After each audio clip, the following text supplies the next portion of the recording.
Hey guys, happy Sunday. ఈరోజు Sunday స్పెషల్గా మేము ప్రాన్స్ కానీ ఫిష్ కానీ తీసుకోవడానికి మార్కెట్కి వెళ్తున్నాము. Let's go into the video. చేపల మార్కెట్.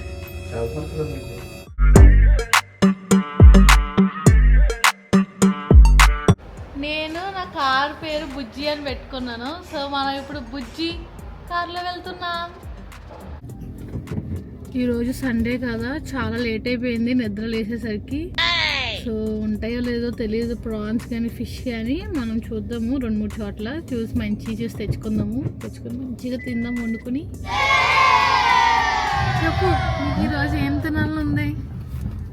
నువ్వు ఏమన్నా కొంచెం మంచిగా వండితే మంచిగా వండనండి నేను.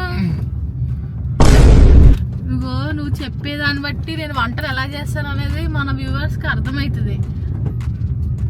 చెప్పు. నాకు ఏముంటది, అది తినాలని తినాలని లేదు నాకు.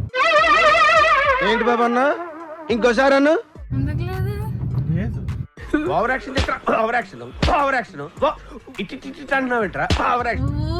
అందరు చూడండి గైస్, మా ఆయన మీ అందరి దృష్టిలో మంచిగా ఉండాలని ఏదన్నా పర్లేదు అంటున్నారు. వాళ్ళ దృష్టిలో మంచిగా ఉండదు. పోయింది, చచ్చిపోయింది, ఏం లేదు.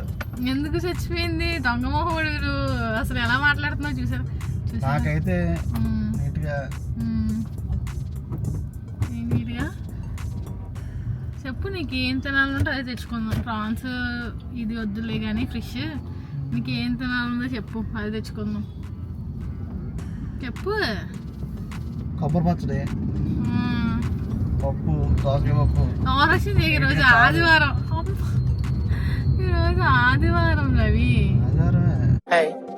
నా పెర్ఫార్మెన్స్ మీకు నచ్చినట్టయితే స్మాల్ బాస్ అని స్పేస్ ఇచ్చి పద్మశ్రీ PADMASRI అని టైప్ చేసి 5555 SMS చేయండి please. Vote for me. Sunday చూడండి కిటకట్లు ఆడిపోతుంది ట్రాఫిక్ తోటి. మనం ఇప్పుడు రొయ్యలు తీసుకోవడానికి చేపల మార్కెట్కి అయితే వచ్చామన్నమాట. ఇక్కడ రొయ్యలు అన్నీ ఉంటాయి అండ్ చేపలు కూడా అన్నీ ఉంటాయి అన్నమాట. సో మనకు కావాల్సిన సైజులో మనం తీసుకోవచ్చు. సో చిన్నవి అయితే లైక్ 240 రూపీస్ అన్నారు కేజీ. అదే పెద్దవి అయితే 300 రూపీస్ అన్నారు, బట్ 280కి అయితే ఇచ్చారు.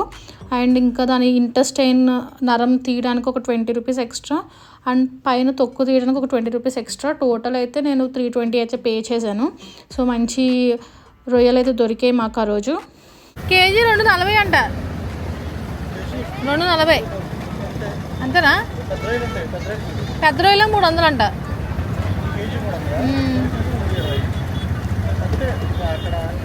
అంతేనా? అంతేనా? ఇవ్వండి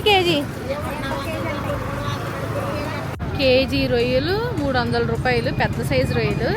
అండ్ వాటికి ఏమంటారు అట్లా పైన నరం కాదు అంటే పై తీస్తారు కదా, దాన్ని ఏమంటారు? ఆ రొయ్యలు తొక్క తీయడానికి 20 రూపీస్ ఎక్స్ట్రా ఛార్జ్ చేస్తారు అండ్ నరం తీయడానికి 20 రూపీస్ ఎక్స్ట్రా. సో టోటల్ 340 అవుతుంది కేజీ రొయ్యలు తీసుకుంటే పెద్ద సైజువి. ఇలా నరం తీస్తారు, తేగు కదా నరం అంటే. గైస్ ఇప్పుడు మనం రత్నదీప్కి వెళ్తున్నాము. రత్నదీప్లో A to Z home groceries అయితే ఉంటాయి. ఫ్రూట్స్ అండ్ వెజిటేబుల్స్, ఇంకా సిరియల్స్ అండ్ పల్సెస్ అన్నీ ఉంటాయి అన్నమాట. సో నేనైతే గోంగూర రొయ్యలు చేద్దాం అనుకున్నాను అది కూడా. సో అందుకని దీనికోసం గోంగూర తీసుకోవడానికి అయితే వచ్చాను. ఇక్కడ ఒక కట్ట మాత్రం కొంచెం ఫ్రెష్గా ఉంది, సరే అని చెప్పి ఇంకా అదే తీసుకున్నాను. గోంగూర కట్ట ఒక్కటి రత్నదీప్లో 10 రూపాయలు తీసుకున్నారు. ఇంక మిగిలిన ఏం బాగాలేదు అన్నమాట, అన్నీ వల్లిపోయినాయి. నాకు అర్థనా? వాడిపోయినాయి. సో ఇప్పుడు మనం విజేతకి వెళ్తున్నాము. విజేతలో అన్న గోంగూర ఫ్రెష్గా ఉంటుంది. ఇది బాగానే ఉంది, నేను తీసుకున్నది ఒక్క కట్టే బాగుంది, 10 రూపీసే అంట. ఇప్పుడు విజేతకి వెళ్తున్నాము. విజేతలో చూద్దాం ఉన్నాయేమో గోంగూర కట్టలు. అండ్ ఇప్పుడైతే విజేతకి వెళ్ళిపోయాము. అండ్ విజేత కూడా రత్నదీప్ పక్కనే ఉంటుంది అనమాట, కొంచెం వాకబుల్ డిస్టెన్స్. సో అక్కడ కూడా చాలా ఫ్రెష్ వెజిటేబుల్స్ అండ్ ఫ్రూట్స్ దొరుకుతాయి మాకు. మేము రెగ్యులర్గా వెళ్తాం అనమాట వెజిటేబుల్స్ కోసం. రత్నదీప్కి కానీ విజేతకి కానీ వెళ్ళి తీసుకుంటాము. అండ్ ఇక్కడ ఏసీలో ఉండడం వల్ల ఇవన్నీ కొంచెం వాడిపోయినాయి అనమాట, గోంగూర కట్టలు, కరివేపాకు అవన్నీ. సో దీంట్లో కూడా కొంచెం మంచి చూసి నేనైతే తీసుకున్నాను. నాకు ఎందుకో గోంగూర రొయ్యలు తినాలనిపించింది. సో అందుకే అలా చేద్దామని చెప్పి దానికి కావాల్సిన సామాన్లన్నీ తీసుకున్నాను అనమాట. సో కొంచెం అల్లం ఫ్రెష్గా తీసుకున్నాను, అల్లం వెల్లుల్లి పేస్ట్ కోసం, అండ్ కరివేపాకు తీసుకున్నాను. అలాగే పచ్చిమిర్చి కూడా కొంచెం బాగున్నాయి అనమాట, కొత్త స్టాక్ అయితే వచ్చింది. సో అందుకని పచ్చిమిర్చి కూడా తీసుకున్నాను. సో ఇవన్నీ తీసుకొని ఇంకైతే మళ్ళీ స్టార్ట్ అయిపోయాను. గోంగూర, కరివేపాకు, పచ్చిమిరపకాయలు, అల్లం తీసుకున్నాము విజేత అండ్ రత్నదీప్లో. ఇంటికి వచ్చి నేను ఇంకా ఫ్రెష్ అప్ అయిపోయి గోంగూర వల్లడం స్టార్ట్ చేసాం. మంచిగా ఒక మూవీ అయితే పెట్టుకొని చూస్తున్నాం టీవీలో. సో విశ్వం మూవీ ఓటీటీలో ఉంది కదా, అది చూస్తున్నాను. నెక్స్ట్ ఇంకా వంట చేయడం అయితే స్టార్ట్ చేశాను.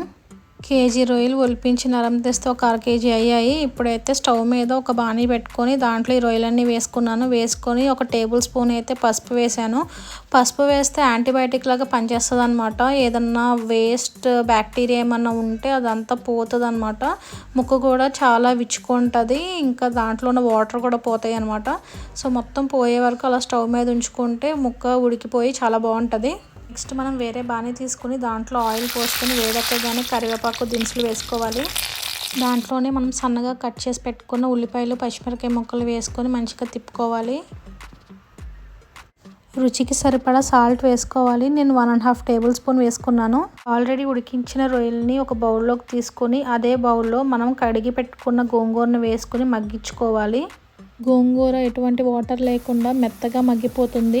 ఇప్పుడు పక్కనే ఉన్న ఆనియన్స్ చిల్లీలో సన్నగా తరిగి పెట్టుకున్న టమాటాలు వేసుకుని మంచిగా కలుపుకోవాలి. మంచిగా మగ్గే వరకు ఉంచుకోవాలి. ఇన్ని మంచిగా వేగాక ఫ్రెష్గా చేసుకున్న అల్లం వెల్లుల్లి పేస్ట్ వేసుకోవాలి.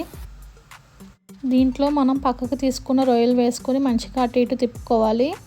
దీంట్లో మనకు సరిపడా కారం వేసుకొని వాటర్ పోసుకొని స్టవ్ మీద మూత పెట్టి ఉంచుకోవాలి ఒక 15 మినిట్స్. ఇంకా తర్వాత మన దగ్గర ఉన్న గరం మసాలా ఒక 2 టేబుల్ స్పూన్స్ వేసుకోవాలి. ఇంకా స్టవ్ మీద ఒక 10 మినిట్స్ అయితే పెట్టుకోవాలన్నమాట. గుమగుమలాడే స్మెల్ వస్తూ ఉంటుంది. ఇంకా అప్పుడు కొత్తిమీరతో గార్నిష్ చేసుకోవాలి. చూసారుగా, ఇలా సింపుల్గా మనం ప్రాన్స్ కర్రీ అయితే చాలా తక్కువ టైంలో చేసుకోవచ్చు. ఇంకా గోంగూర ప్రాన్స్ తినాలనిపిస్తే గోంగూరలో ఈ ప్రాన్స్ కర్రీ మిక్స్ చేస్తే సరిపోతుంది. అంతే, అయిపోయింది. ఈ వీడియో కనుక మీకు నచ్చినట్టయితే please like, share and subscribe to my YouTube channel.